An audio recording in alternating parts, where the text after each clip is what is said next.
In the autumn of 1991, the quiet American neighborhood of Portland, Oregon, was shaken by the sudden disappearance of a young girl. She had vanished in her sleep, her mother returning to find the bed empty and the window wide open. 9 years. Later, she discovers an old recording toy from her daughter. When she presses play, she hears something she was never meant to hear, revealing a truth so disturbing it would lead investigators to the most shocking discovery of their careers.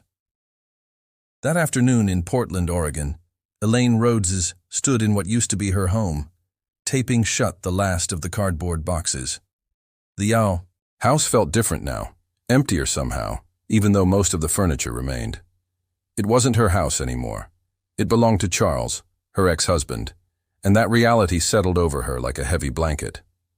Charles knelt beside her, securing another box with packing tape. His movements were careful, methodical, the way he did everything. They worked in comfortable silence, a rhythm they had developed over 15 years of marriage. Even divorce couldn't erase that familiarity. "This one's ready," Elaine said, pushing a box toward him. It contained her nursing uniforms, medical texts, and the stethoscope she'd received at graduation. Charles lifted the box easily, his carpenter's arms still strong at 45. "I'll take this one out," he said, heading for the front door. Elaine sealed another box, trying not to think about how this house had become a mausoleum of memories. They had tried to keep their marriage together after Izzy vanished, but grief had different shapes for different people. Charles had retreated into his workshop and therapy sessions. She'd thrown herself into extra shifts at the hospital, working until exhaustion silenced the questions that haunted her. The arguments had started small. Whose turn to buy groceries? Why the electric bill was high? But they both knew what lay beneath: blame, guilt, the terrible weight of not knowing. 6 months ago, they'd finally admitted what they'd both known for years: staying together wouldn't bring Izzy back. Charles returned, wiping sweat from his forehead. The June afternoon was warm, and loading boxes into Elaine's Honda Civic was hard work. "That's most of them," he said. "Just a few more." "I want to visit her room," Elaine said quietly. "One last time." Charles's face softened. "Of course. I'll finish loading these." He picked up another box, giving her privacy for her goodbye. Elaine climbed the familiar stairs, her hand trailing along the oak banister Charles had installed when they'd first moved. Every creak of the floorboards held a memory. She paused at the door to Izzy's room, steeling herself before turning the knob. The room remained exactly as it had been that night in 1991. Pink walls with hand-painted butterflies, a white dresser, covered in stickers, the small bed with its My Little Pony comforter. Only the window was different now, fitted with new locks and security bars that came too late. Elaine remembered that October night with crystalline clarity. She'd worked a double shift at the hospital, arriving home at 3 a.m., exhausted. Charles was asleep. She'd checked on Izzy out of habit and found the bed empty, the window open, cool autumn air drifting through the curtains. The police had been thorough at first: search dogs, helicopters, hundreds of volunteers combing the woods behind their neighborhood.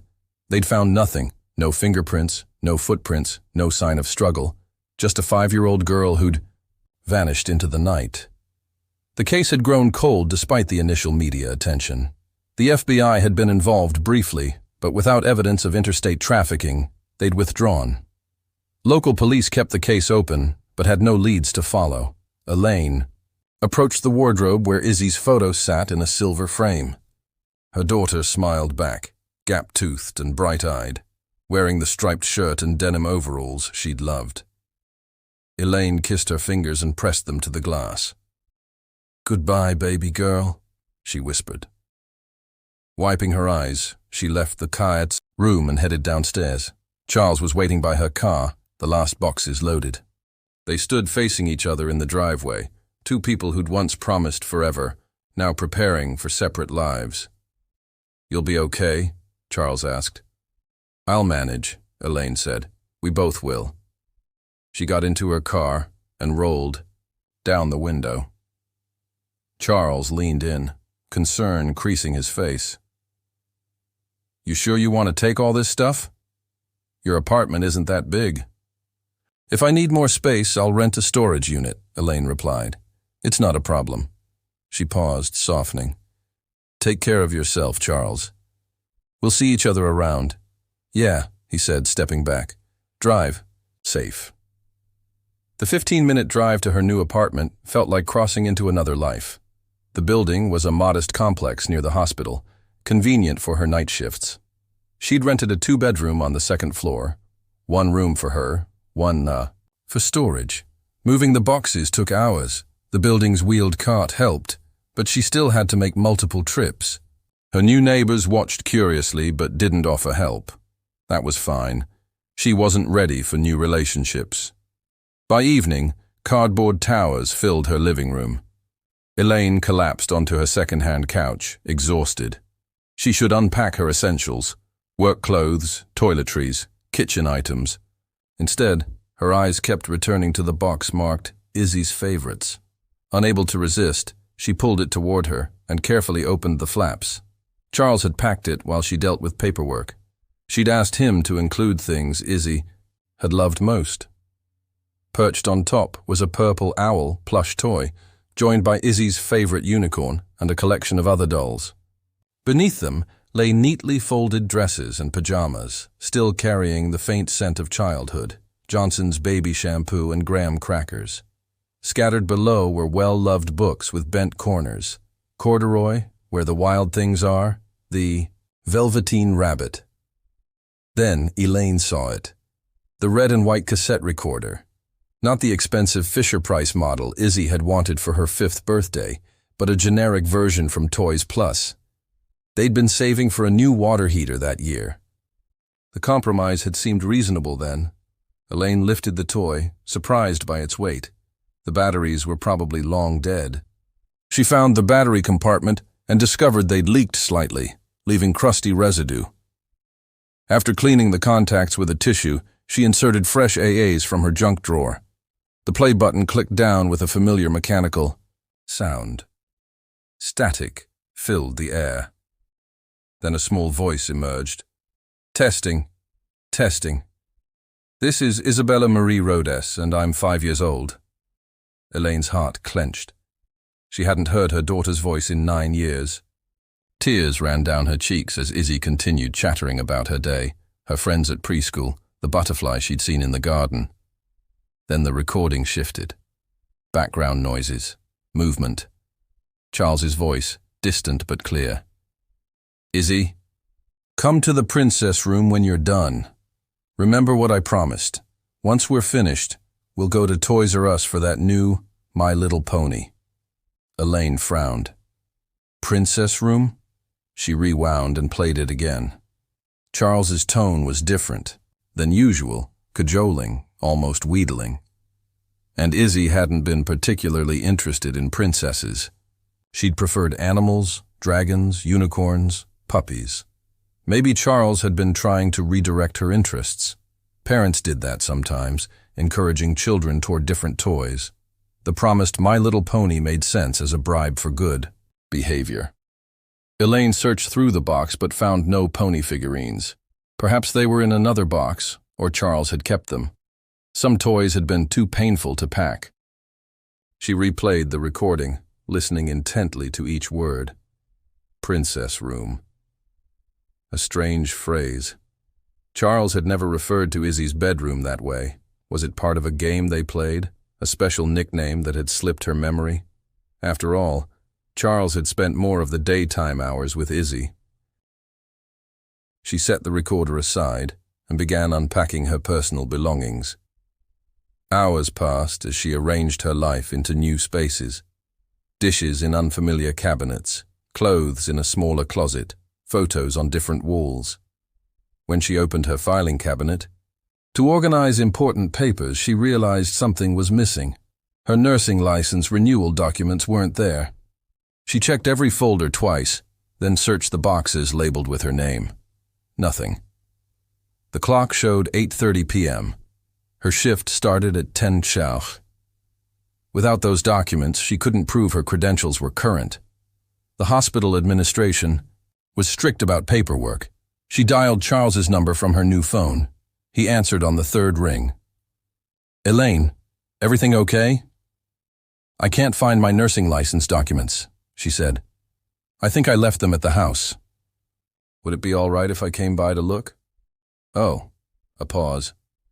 "I just left for my grief group therapy session. Won't be back until late." Elaine glanced outside. The sun was setting, painting the sky orange and pink. "I really need them for my shift tonight. Could I use my key?" "Of course," Charles said. "You know where everything is? Just lock up when you leave." "Thanks. I appreciate it." "No problem. Good luck tonight." Elaine hung up and grabbed her keys. The familiar weight of the house key felt strange now, a remnant of her old life. She should probably return it soon. She left the unpacked boxes scattered across her living room and headed for her car. Elaine pulled into the familiar driveway 15 minutes later. The house stood dark against the evening sky, windows reflecting the last rays of sunset. Strange how quickly a home could become just a building.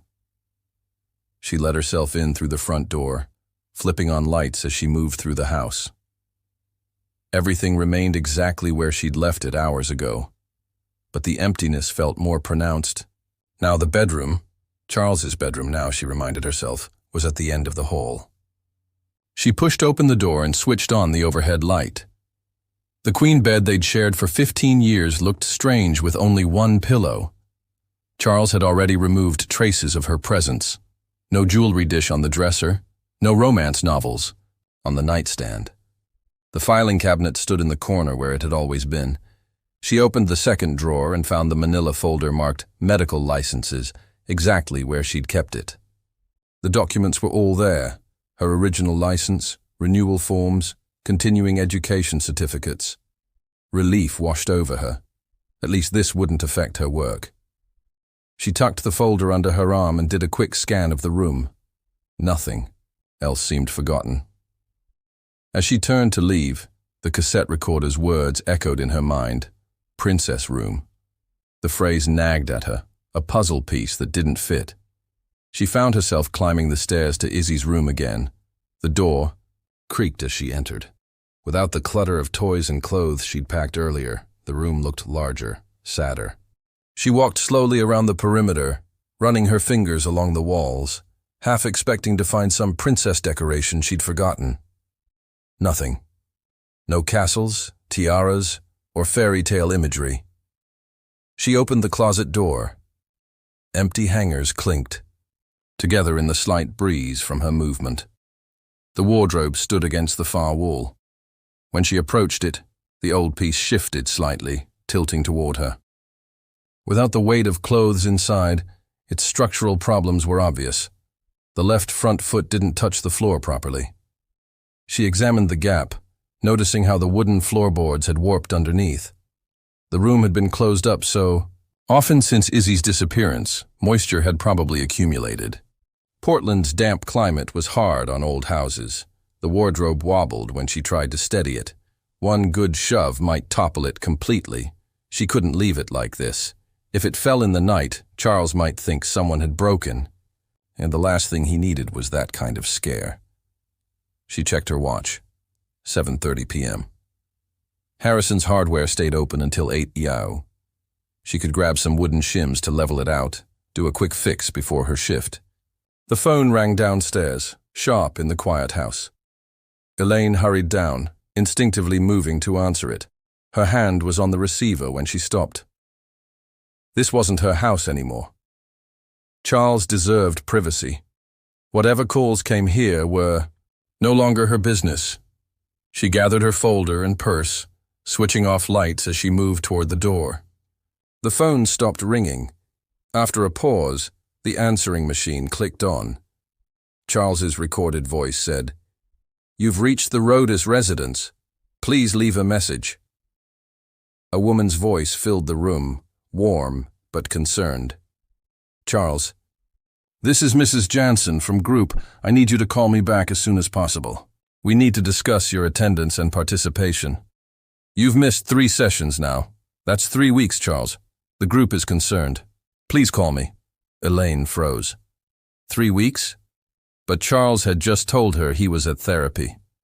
Every Tuesday evening for the past 5 years, he'd attended his grief counseling group. It was one of the few constants in their lives after Izzy. Mrs. Jansen had been their rock during the worst times. A trained therapist who specialized in parental loss, she'd started the group specifically for parents of missing children. Elaine had attended for 2 years before the sessions became too painful. Why would Charles lie about attending? Where? Had he been going every Tuesday? She wanted to call Mrs. Jansen back, but that would be overstepping. Whatever was happening with Charles wasn't her responsibility anymore. Still, concern gnawed at her. They'd promised to remain friends, to support each other even after the divorce. Elaine locked the front door and walked to her car. The Honda had come with an expensive car phone installed by the previous owner, a luxury she'd kept for emergencies. She picked up the bulky handset and dialed Charles's number. The evening air had cooled, bringing the scent of pine and distant rain. Streetlights flickered on along the quiet suburban street. This neighborhood had been their dream when they'd bought the house 10 years ago. Safe, family-friendly, good schools. Now it was just another place where Izzy wasn't. The phone rang in her ear, once, twice, 3 times. She almost hung up.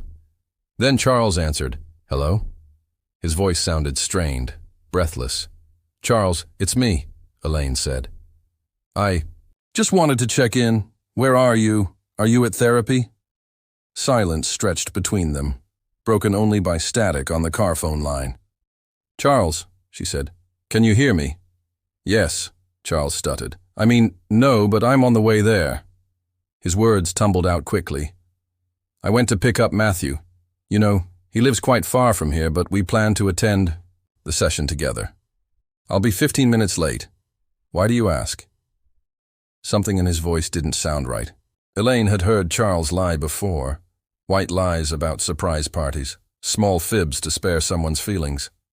This had the same quality. Words coming too fast, explanations too detailed.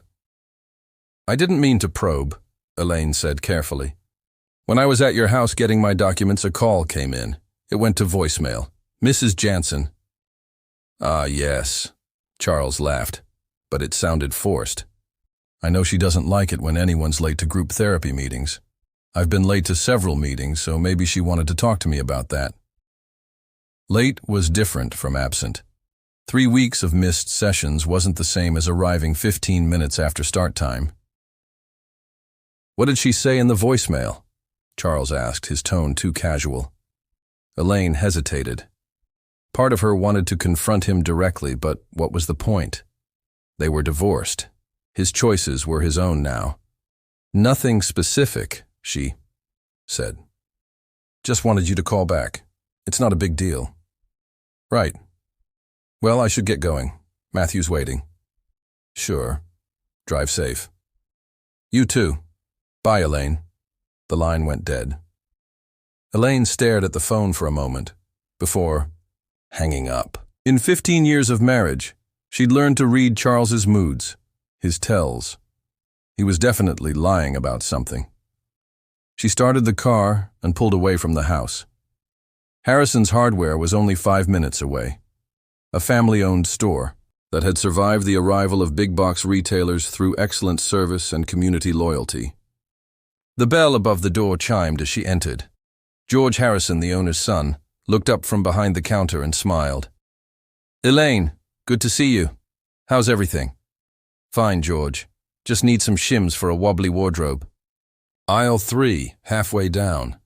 He rang up another customer, then called out, "Hey, how's Charles's renovation project going?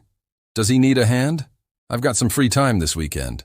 Elaine paused, confused. "Renovation?" "Yeah, the hobby room he's building. He was in here last weekend, bought a whole cart full of supplies." "I think you must be mistaken," Elaine said slowly. "We don't have any renovation going on." George frowned, scratching his head. I'm pretty sure it was Charles. He bought plywood sheets, paint, some new tools.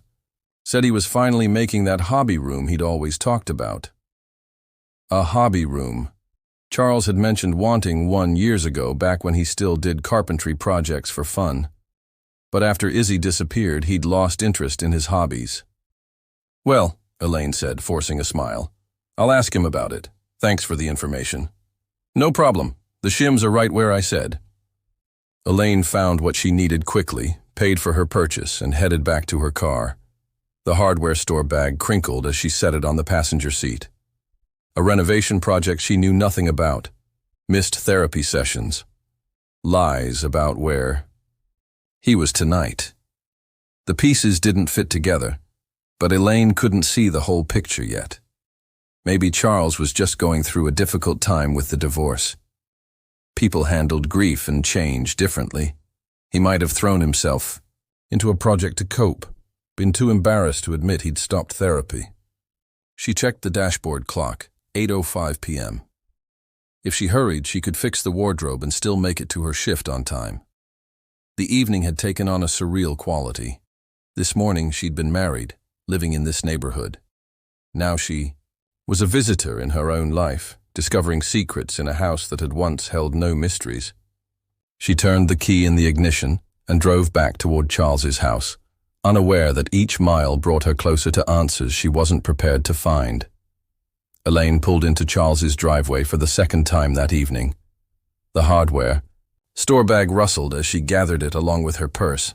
She'd make this quick, fix the wardrobe, leave for her shift. George's words about the renovation played in her mind.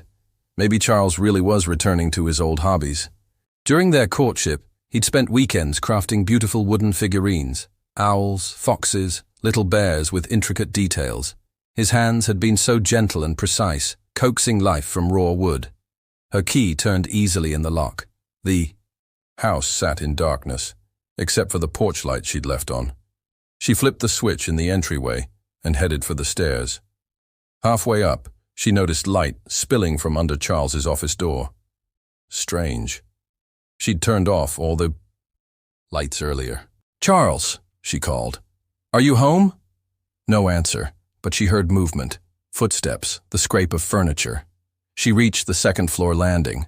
The footsteps grew louder, more frantic. Papers rustled. A drawer slammed. "Charles," she called again. "Is everything okay?" Still no response. Unease prickled along her spine. She approached the office door and pushed it open. "Charles, I thought you were—" The words died in her throat. Matthew Tenko stood in the middle of the ransacked office. Charles's files lay scattered across the floor. Desk drawers hung open, contents spilled everywhere. Books had been pulled from shelves, papers torn from binders. "Matthew," Elaine stared at him in shock. "Why are you here? I thought you were with—" Matthew turned slowly. His face glistened with sweat, skin pale and waxy. His normally neat hair stuck up at odd angles. When his eyes met hers, she saw his pupils were dilated to black pools. "Are you okay?" Elaine asked, though clearly he wasn't. "You look ill." Matthew took a step toward her. The movement was unsteady, and she caught the sharp smell of alcohol mixed with something else, sweat and desperation. "What are you doing here?" Elaine kept her voice calm despite her growing alarm. "Did Charles ask you to find something?" Matthew's expression remained blank, cold. He took another step forward. Elaine had known him for years. He and Charles had been friends since high school, bonding over their shared love of woodworking. She'd never seen him like this. "Matthew, stay there," she said firmly. "I'll call a medic. You need help." She reached for the office phone, but Matthew lunged forward with surprising speed. His hands clamped around her wrists, grip painfully tight. "Let go!" Elaine tried to pull free, but his fingers dug deeper. "Matthew, you're hurting me!" She shoved hard, breaking his hold. Stumbling backward out of the office, she grabbed the door handle, trying to pull it closed between them. Matthew caught the edge and wrenched it open. Fear flooded through her. This wasn't the Matthew she knew, the quiet man who brought homemade toys for Izzy, who helped Charles build their deck one summer. Something was terribly wrong. Elaine turned to run for the stairs, but Matthew caught her from behind, arms wrapping around her waist. She struggled as he half-carried, half-dragged her down the hall. "No!" She fought against his grip, but he was stronger. He pushed through Izzy's bedroom door and threw her onto the small bed. The My Little Pony comforter cushioned her. Fall. But before she could scramble away, Matthew was on top of her, pinning her down. His breath reeked of whiskey as his hands reached for her. "Matthew, please," Elaine begged, trying to push him off. "Don't do this. You have a wife and child at home. Think about them." He didn't respond, didn't seem to hear her. His face remained eerily expressionless as he grabbed at her clothes. Elaine's hand found Izzy's ceramic nightlight on the bedside table, a pink elephant she'd bought years ago. She swung it hard, connecting with Matthew's temple. "I'm sorry I have to do this." He grunted and rolled sideways, hand going to his head. Elaine scrambled off the bed and ran for the door, but Matthew recovered quickly. He grabbed her arm and spun her around, slamming her back against the wardrobe. The impact knocked the breath from her lungs. She fell to her knees as the wardrobe teetered, its already unstable base giving way. The heavy piece toppled forward, with a tremendous crash. Wood splintered. The floor beneath cracked and gave way, revealing a hidden cavity. As dust settled, Elaine saw cardboard boxes in the hole, dozens of them filled with VHS cassettes and VCDs. Matthew's entire demeanor changed. His face lit up with a disturbing grin. "This is what I was looking for." He dropped to his knees and began grabbing tapes, shoving them into his arms.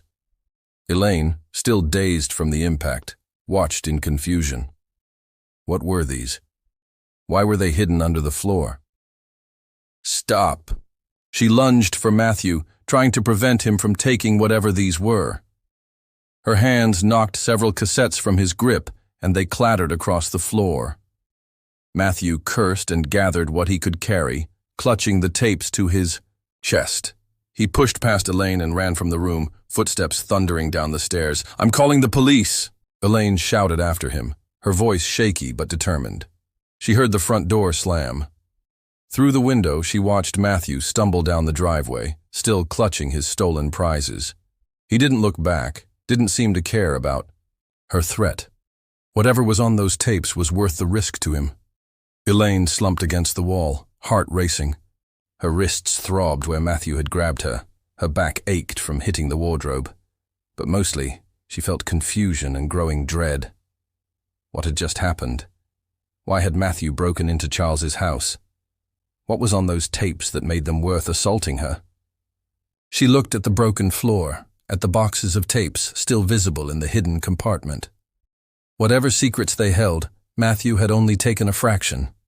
The rest remained, waiting to reveal their contents. With trembling hands, she reached for the nearest cassette. The label read simply, "Princess Room Volume 47. The same phrase from Izzy's tape recorder. But now it carried a weight of menace she couldn't quite understand. Elaine struggled to her feet. She needed to call the police. Now. Elaine's hand shook as she dialed 911. The phone felt impossibly heavy. When the dispatcher answered, her Chao voice came out in a rush. "I need police at 4728 Elm Street. A man just attacked me. He broke into the house and he took things. His name is Matthew Tenko." The dispatcher asked calm questions. Elaine answered mechanically, her eyes fixed on the hole in Izzy's bedroom floor. "Police are on their way," the dispatcher assured her. "Stay on the line until they arrive." While waiting, Elaine couldn't resist examining the cassettes. Matthew had dropped in his haste. She picked them up carefully, reading each label. Princess Room Volume 23, Princess Room Volume 89, Princess Room Volume 256. Her stomach churned. How many were there? She peered into the hidden compartment and saw rows of boxes, each containing dozens of tapes and discs, hundreds in total, all labeled with the same cryptic title. Sirens wailed in the distance, growing louder. Through the Window. She saw 2 patrol cars pull up, lights flashing red and blue against the darkening sky. "Ma'am?" A uniformed officer appeared in the doorway, hand resting on his weapon. "Are you Elaine Rhodes's?" "Yes." She stood on unsteady legs. "The man who attacked me left about 10 minutes ago. He was drunk or on drugs. He took some of these." She gestured to the tapes. More officers entered, securing the house. The lead officer, a detective by his plain clothes, introduced himself as Detective Morrison. He was older, mid-50s, with kind eyes that had seen too much. Elaine told him everything, finding Matthew in the office, the assault, the wardrobe falling, and revealing the hidden tapes. Morrison listened carefully, taking notes. "You said his name is Matthew Tenko?" Morrison asked. "Yes, he's my ex-husband's best friend. They've known each other since high school." She paused. "I should call Charles. He needs to know what happened." Morrison nodded. "Good idea. We'll want to speak with him too." Elaine dialed Charles's number, the detective standing nearby.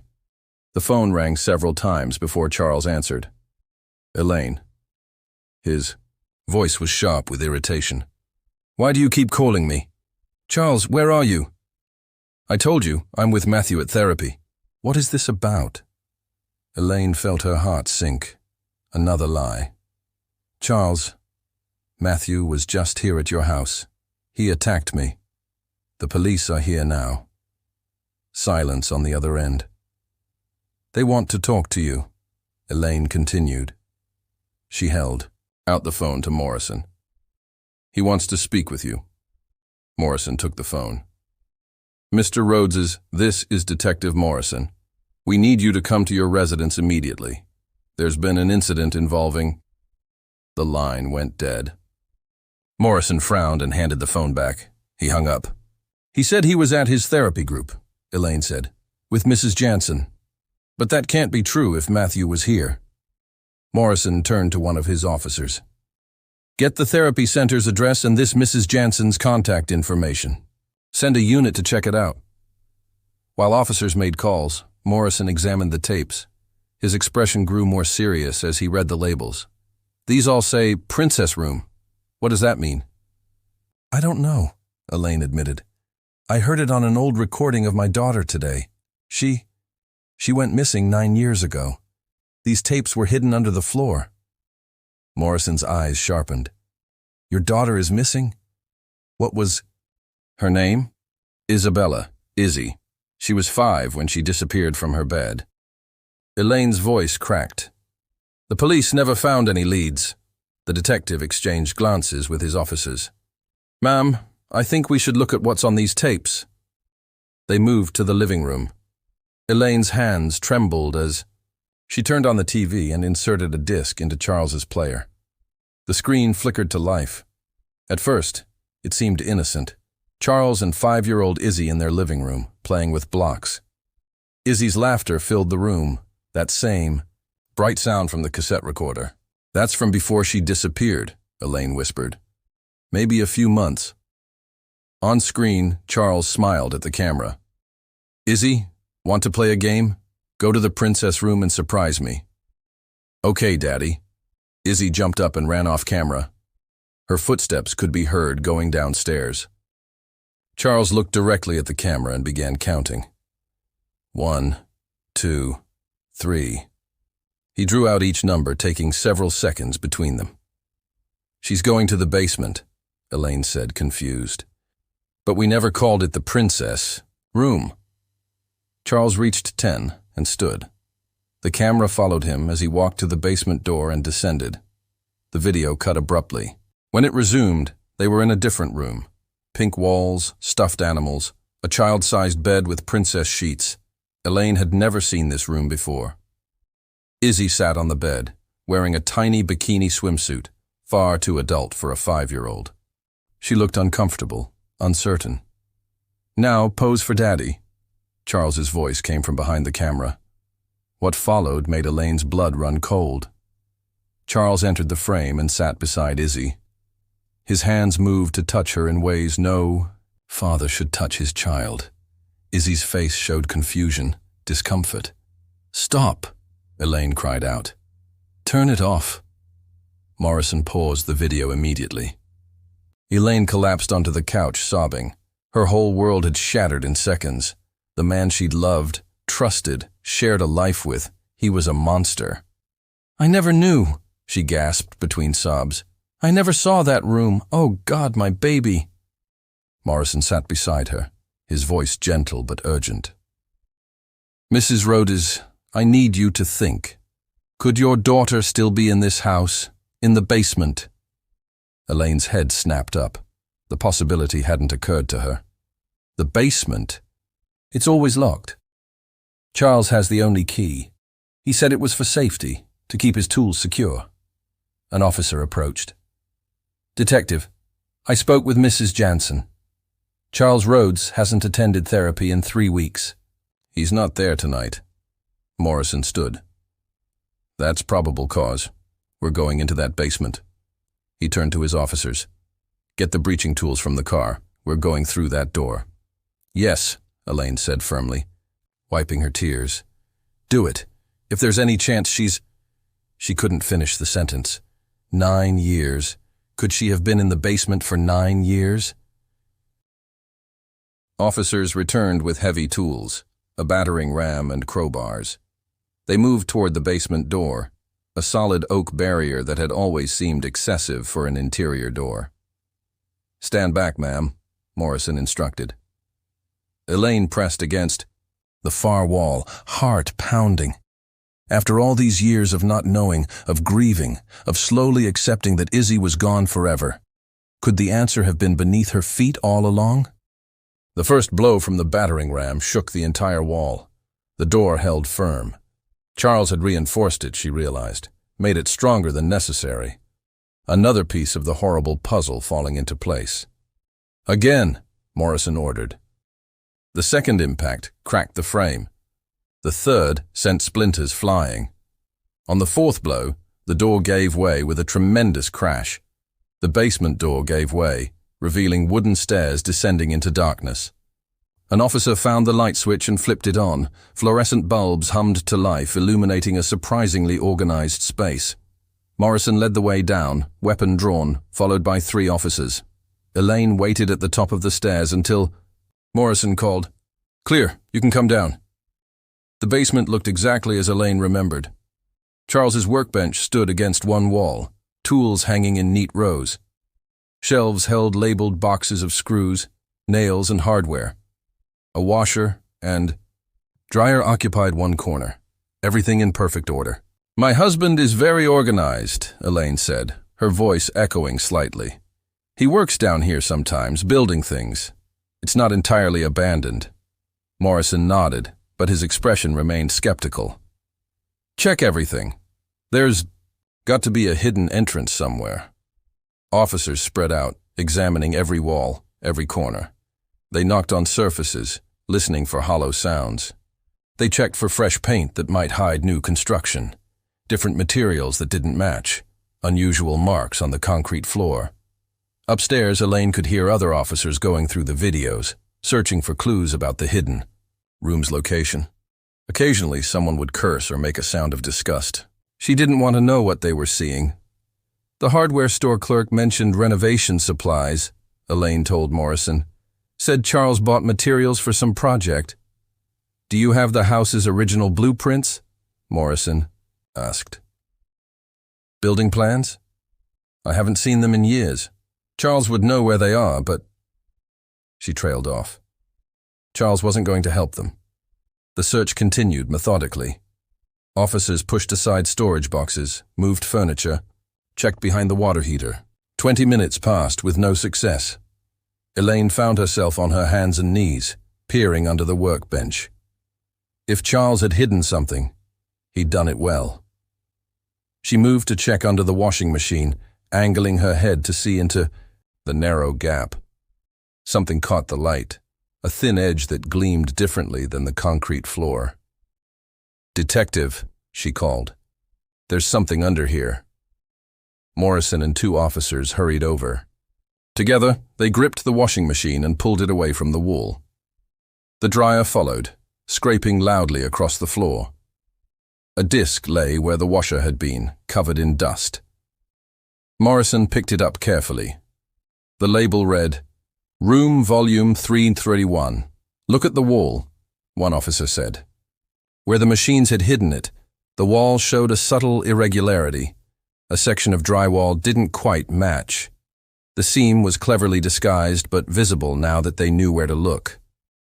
Morrison ran his fingers along the edge, found a hidden latch.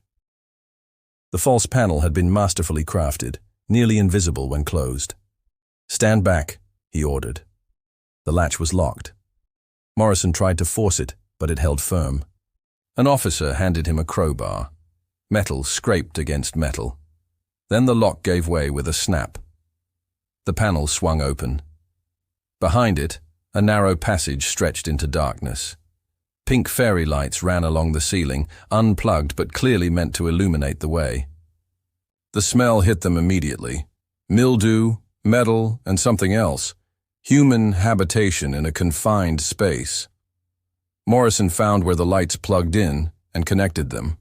A pink glow filled the passage, revealing walls covered in soundproofing material. The corridor was barely wide enough for one person. "Jesus Christ," an officer muttered. They moved through single file, Morrison leading. The passage extended about 20 feet before ending at another door. This one was painted pink with princess stickers decorating it. Morrison tried the handle. Locked. He knocked firmly. "Police! Open the door." Silence. He pressed his ear against the wood, shook his head. The soundproofing made it impossible to hear inside. He raised his fist to knock again when the lock clicked. The door opened a few inches, and a young voice called out cheerfully, "Daddy, you're early!" The door swung wider, revealing a teenage girl. She wore a pink nightgown, her blonde hair long and tangled. Her smile froze when she saw Morrison and the officers behind him. A scream tore from her throat, high and terrified. She stumbled backward, hands over her face. No, you're not real. Daddy said everyone's dead." Elaine pushed past the officers. Even after 9 years, even with the changes from child to teenager, she knew her daughter instantly. "Izzy!" She rushed forward, tears streaming. "Darling, it's Mommy. It's me." The girl pressed against the far wall, shaking her head violently. "No, my mom died. Everyone died. Dad said the world ended, and it's just us." Elaine dropped to her knees, holding out her arms. "No, sweetheart. That's not true. I've been searching for you all this time. I never knew you were here." "Daddy!" Izzy screamed. "Daddy, help! Where are you?" "Please," Elaine begged. "Look at me. Really look at me."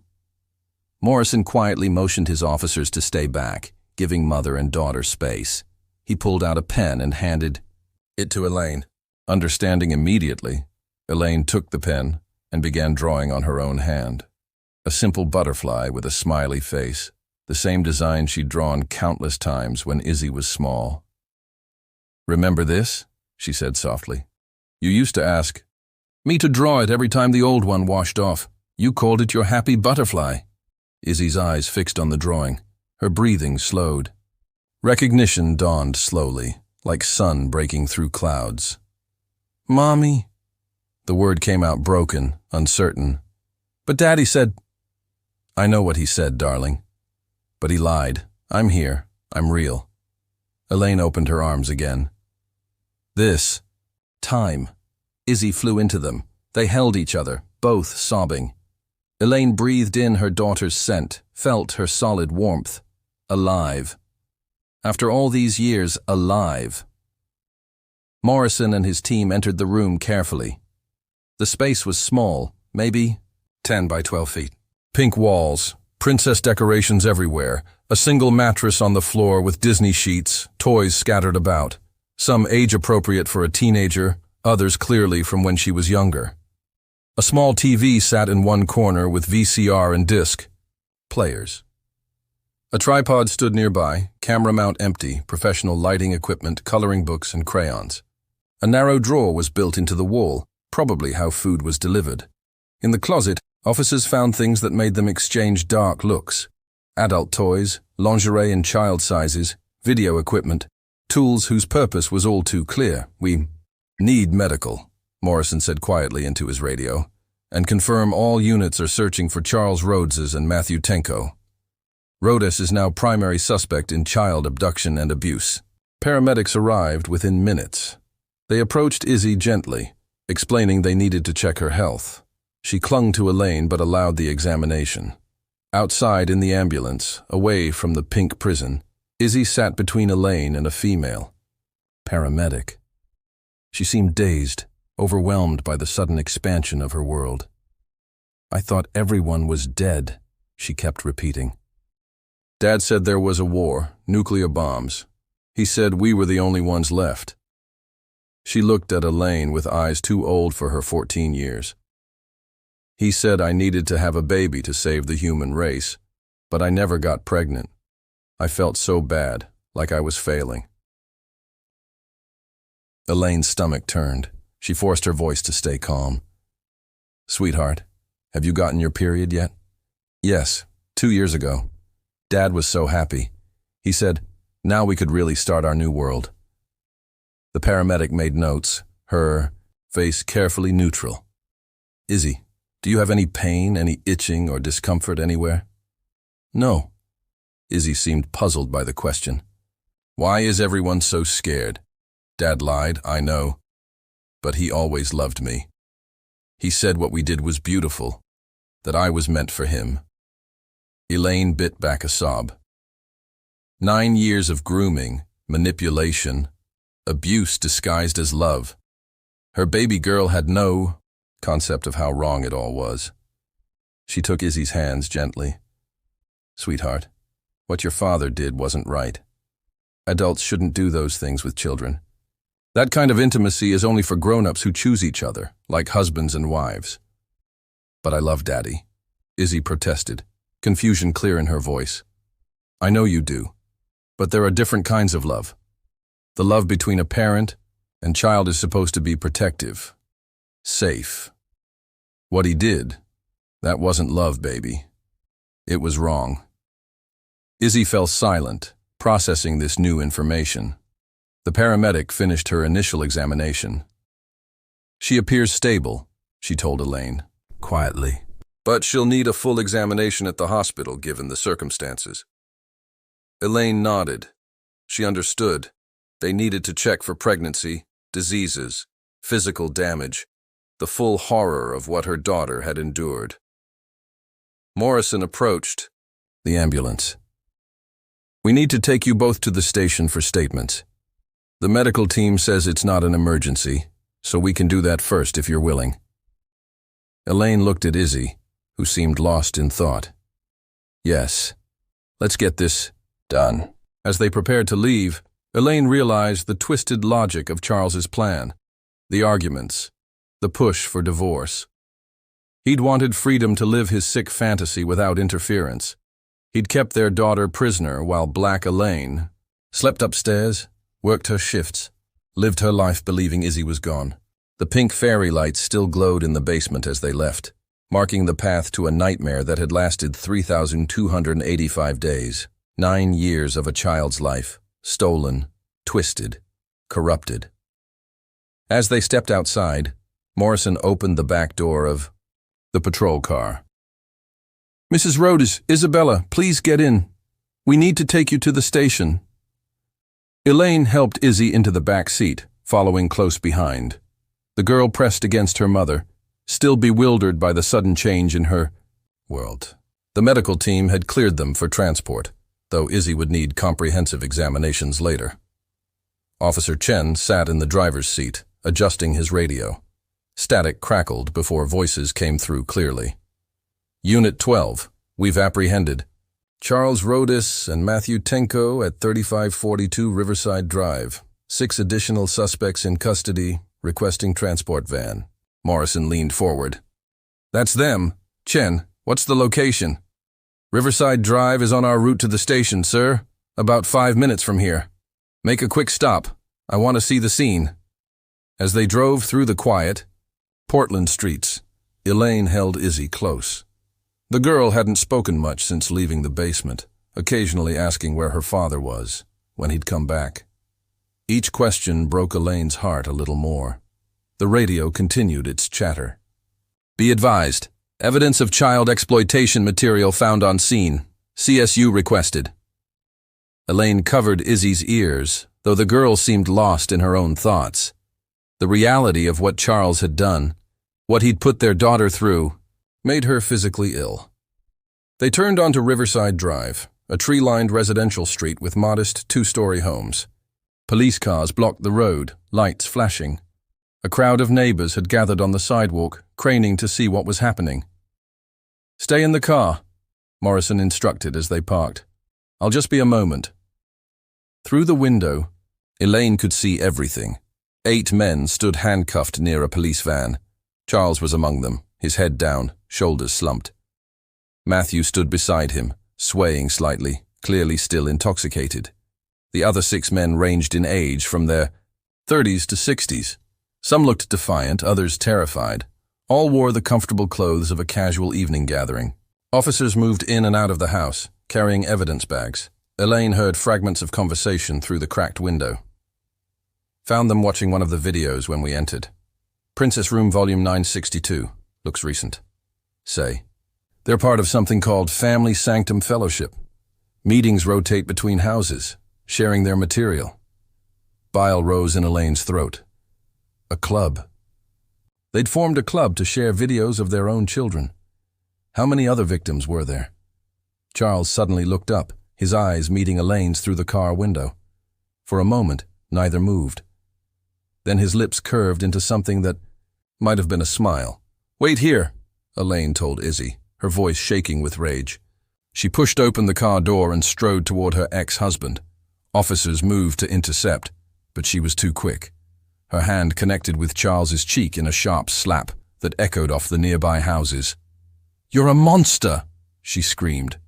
You're not a human being. Charles barely flinched. His voice was calm, almost conversational. It was a consensual relationship. Izzy always loved me. She wanted... Shut up. An officer grabbed Charles's arm. Not another word. Another officer gently but firmly pulled Elaine back. Mom, please, this won't help. Through her tears of rage, Elaine saw Matthew watching her. He pursed his lips in an obscene kissing gesture, then slowly ran his tongue over them. The same man who'd attacked her hours ago, who'd wanted those videos so desperately. Get her back to the car, Morrison ordered. The officer guided Elaine back to the patrol car where Izzy waited, face pressed against the window. Where did you go, Mommy? Why did you hit Daddy? Elaine slid back into the seat, pulling her daughter close. I'm sorry, darling.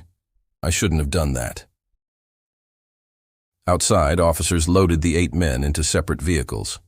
The transport van pulled away first, followed by 2 patrol cars. Charles never looked back. Crime scene technicians continued their work. Through the window, Elaine watched them carry out box after box of evidence. VHS tapes, VCDs, DVDs, each one representing someone's child, someone's nightmare. They even removed the television and video players, anything that might contain evidence. Yellow crime scene tape went up around the property. Neighbors whispered among themselves, no doubt sharing theories about what had happened in the ordinary-looking house on their quiet street. Morrison returned to the car, his face grim. We'll go to the station now. There's a lot to process, but you both did well tonight. As they pulled away from the scene, Elaine took one last look at the house where evil had hidden in plain sight. How many such houses existed? How many children were trapped behind ordinary doors? Izzy yawned, exhausted by the night's events. When can I go home? Elaine stroked her daughter's hair, now long and tangled after years without proper care. Soon, sweetheart. We'll get you home. A safe one. The police station lights appeared ahead, a beacon in the darkness. Somewhere behind them, Charles. And his associates were being processed into the system that would hopefully keep them away forever. But for Elaine and Izzy, the real journey was just beginning. The long road to healing from wounds that ran deeper than anyone could imagine. Morrison spoke quietly to Chen as they drove. "Make sure Family Services has someone ready. This is going to be a long night." The police station bustled with activity as they entered. Through a window into the booking area, Elaine caught glimpses of the 8 men being processed. Fingerprints, photographs, personal belongings catalogued. Charles stood with his back straight, expression blank, as if this were just another ordinary evening. A woman in a gray suit approached them. "I'm Sarah Martinez from Child Protective Services. I'll be staying with Isabella while you give your statement." Izzy gripped Elaine's hand tighter. "I want to stay with my mom." "I know, sweetheart," Sarah said gently. "But we need to talk to you both separately, just for a little while. Your mom will be right down the hall." Elaine knelt and hugged her daughter. "It's okay. These people want to help us. I'll see you soon." Morrison led Elaine to a small interview room. The walls were beige, the furniture basic but clean. A video camera in the corner recorded everything. "Take your time," Morrison said, settling across from her. "Tell me everything from the beginning." Elaine spoke for nearly an hour. Their marriage, Izzy's birth, the night she disappeared, the years of searching, grief, the slow dissolution of their relationship, the divorce, finding the tape recorder, the evening's revelations. Morrison took notes, asking clarifying questions, but mostly letting her talk. When she finished, Elaine felt drained. "What happens now? What did Charles do to our daughter?" Morrison's face was sympathetic. "I need to warn you. What you're about to hear is disturbing, but you have a right to know." He stood. "Follow me." They walked down a corridor to another room with a large window overlooking an interrogation room. Charles sat at a metal table, handcuffed in front of him. 2 detectives sat across from him. "The glass is one way," Morrison explained. "He can't see us. He's been talking for the past 20 minutes. Through speakers, Charles's voice filled the observation room. He spoke calmly, almost proudly, as if describing a successful business venture. "I took her that night," Charles said. "October 15th, 1991. Elaine was working her night shift.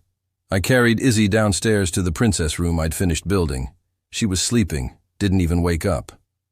One detective leaned forward. "And the window?" "I opened it, made it look like an abduction. Everyone bought it." He actually smiled. 9 years she lived down there. I told her the world had ended. Nuclear war. We were the last 2 people alive. She believed every word. Elaine's knees went weak. Morrison guided her to a chair. "Why?" the detective asked. "Why did you do this?" Charles shrugged. "She was mine. My creation. Why shouldn't I keep her? I gave her everything she needed. Food, toys, attention. And when she was old enough," he paused. "We were rebuilding humanity. That's what I told her. She needed to have my baby to save the species." "How did we miss the room?" the other detective asked. "You did a standard walkthrough," Charles said dismissively. "Not a deep search. I'd cluttered the basement with tools and equipment. You took one look and moved on. The false wall I'd built 2 years earlier during a renovation. I even filed fake permits, showed you false blueprints. The room was soundproofed, no ventilation to the main house. Completely undetectable, Elaine whispered to Morrison. He was always gifted with carpentry. So precise, so organized. I worked nights, never suspected. Her voice broke. If Matthew hadn't been so reckless tonight, we might never have found her. Morrison nodded grimly. Let's go back. You've heard enough. In the interview room, Elaine sat heavily. What about Matthew? Why did he break in? Matthew Tenko has been very honest, Morrison said. When we raided the house, he was ranting about Charles. Apparently, there's been rivalry between them for years. He consulted his notes.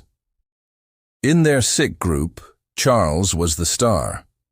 He made the most videos, had the most compliant victim. The others would take turns sharing their material. But Charles's videos were always requested as a bonus. He was proud of that status. Elaine felt sick. Her daughter reduced to entertainment for monsters.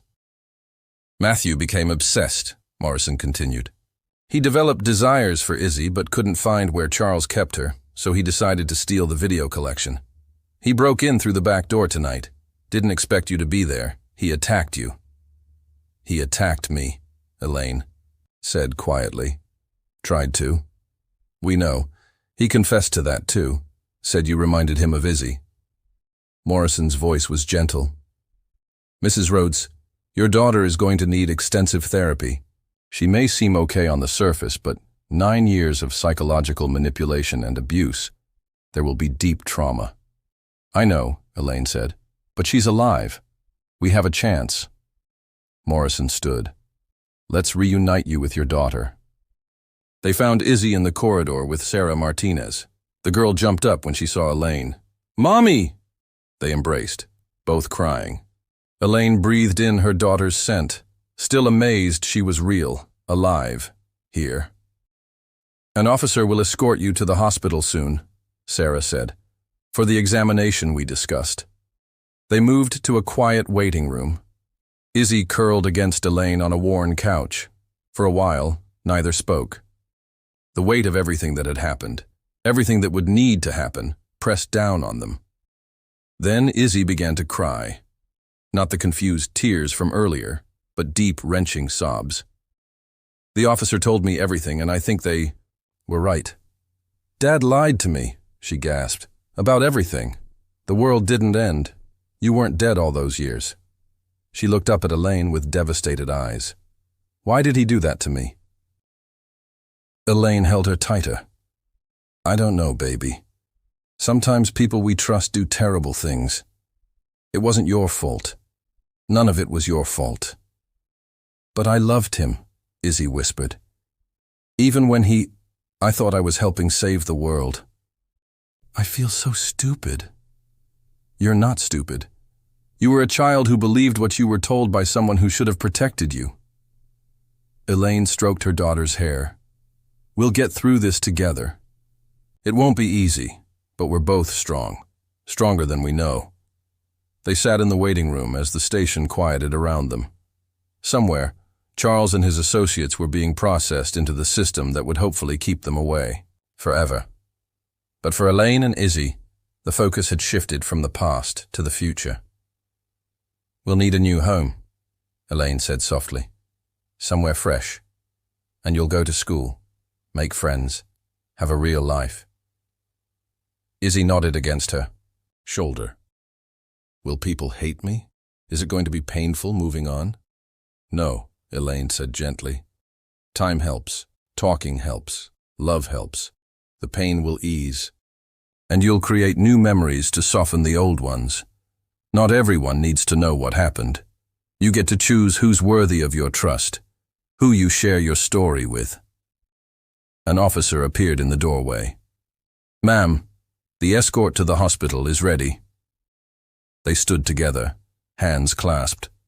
As they walked through the police station, Elaine thought about the long journey ahead. Medical examinations, therapy sessions, legal proceedings, learning to trust again, to live without fear, teaching Izzy about the world she'd been denied. But they would face it together. Love, real love, protective and nurturing, would light their way. The darkness Charles had created couldn't extinguish that. In the end, that was the lesson. Evil might hide behind familiar faces in ordinary houses, wearing the mask of love. But true love endures. It searches through 9 years of darkness. It breaks down false walls. It refuses to give up hope. As they reached the station doors, Izzy squeezed Elaine's hand. I'm scared, Mom. Me too, Elaine admitted.